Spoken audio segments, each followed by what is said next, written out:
నమస్తే అండి.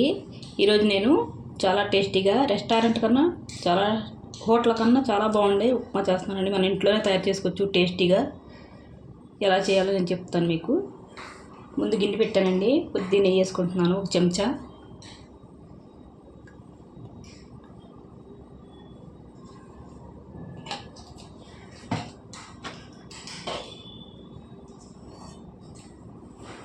కొద్దిగా కరిగిన తర్వాత నెయ్యి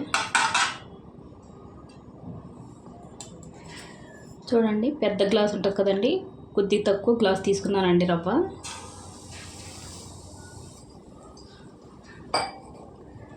వేపుకోవాలండి నెయ్యిలో రవ్వకి.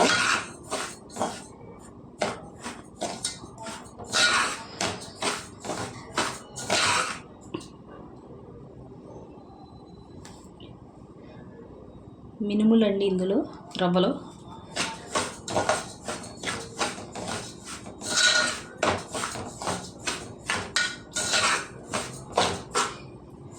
ఈ తడి పోయే వరకేనండి వేపాలి, ఎక్కువ వేపకూడదు ఎర్రగాని రవ్వ.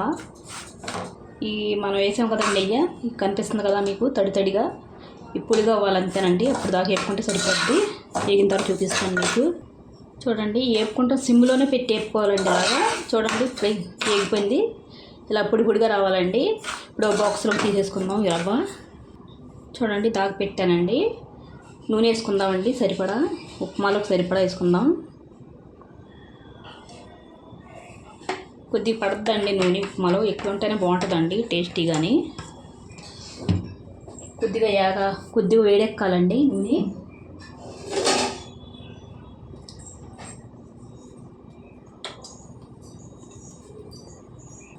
నూనె వేడెక్కిందండి, ఉల్లిపాయలు వేసుకుందామండి.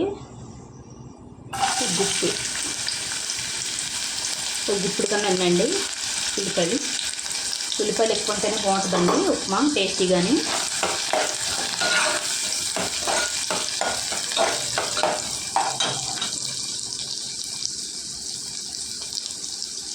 పచ్చిమిరపకాయలండి, ఒక 5 పచ్చిమిరపకాయలండి సన్నగా కోసేసుకుంటున్నాను.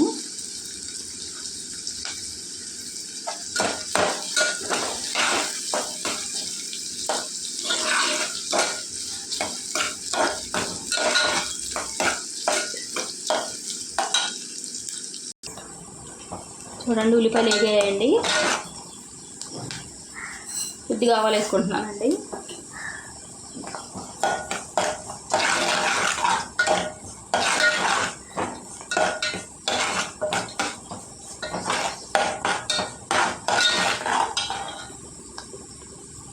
అల్లం ముక్కలండి, ఒక 2 అంగుళాల ముక్కలండి, 2 వేసుకుంటున్నాను నేను.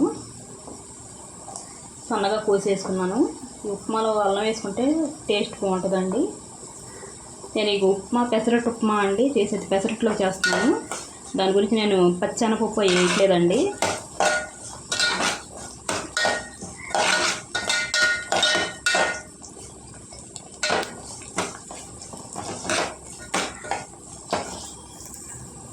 అల్లం ముక్కలు కూడా వేగాయండి. ఇప్పుడు కరివేపాకు వేసుకుందాం. కరివేపాకు 4 రెబ్బలండి.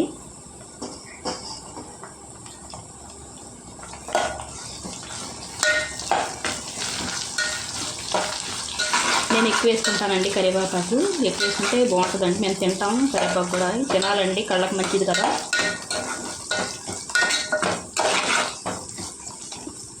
కూరలో వేసుకున్నది కరివేపాకు పడేయకుండా తింటే మంచిదండి కళ్ళకి.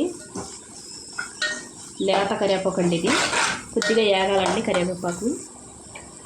చూడండి, ఉల్లిపాయలు వేగాయండి. నీళ్ళు వేసుకుందామండి ఇందులోకి. మనం ఏ గ్లాస్ తోటి రవ్వ తీసుకున్నాం అదే గ్లాస్ తోటి ఎంత రవ్వ తీసుకున్నాం అలాగే వేసుకోవాలండి నీళ్ళు. 3 గ్లాసులు వేసుకోవాలండి. అలాగా గ్లాస్ అంటే ఫుల్గా వేయట్లేదు కదండి నేను, 3/4 గ్లాసు అంటే 3/4 గ్లాసులు వేసుకోవాలండి. కరెక్ట్గా ఉంటుందండి ఉప్మా. చూడండి, 3 అండి.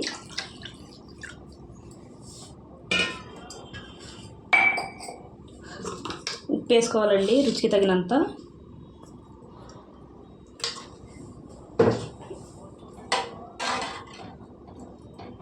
మూత పెట్టుకొని ఎసరు వచ్చిన తర్వాత చూపిస్తానండి.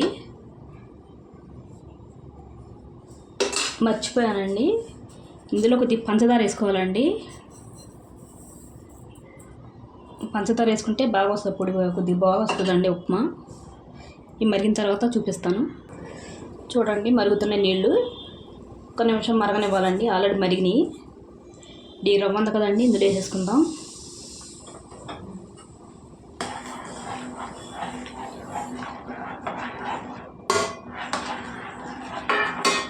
బాగా కలుపుకోవాలండి. మనం వేపుకున్నాం కదండి, పెద్దలు ఉండలేం కట్టదండి ఇది. చూడండి, కలిపేసాను. మూత పెట్టి వండుకుందామండి. చూడండి, ఇలా ఉడుకుతున్నప్పుడు నెయ్యి వేసుకోవాలండి. ఇందులో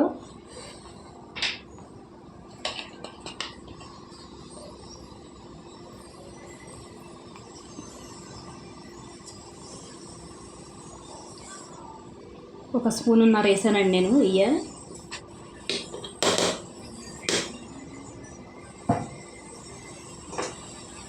ఇది కలుపుకోవాలండి.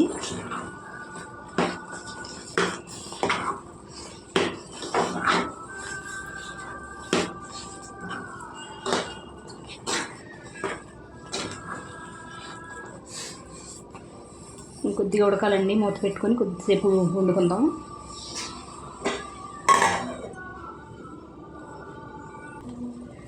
చూడండి, ఉడికిందండి. బాగా కలుపుకోవాలండి. చూడండి ఎంత బాగా వచ్చిందో. చల్లారికి ఇంకా బాగుంటుందండి. అవి ఇలా వేడివేడిగా తిన్నా చాలా టేస్టీగా ఉంటుందండి ఉప్మా. చల్లారితే ఇంకా టేస్ట్ అండి. చూడండి, కొద్దిగా విడివిడిగా లావుగా అయినట్టు ఉంటుందండి, బాగాని టేస్టీగాని. లాస్ట్లో నెయ్యి వేసిన వల్ల బాగుంటుందండి టేస్ట్. ఇంతేనండి వీడియో. నచ్చితే లైక్, షేర్, సబ్స్క్రైబ్ చేసుకోండి.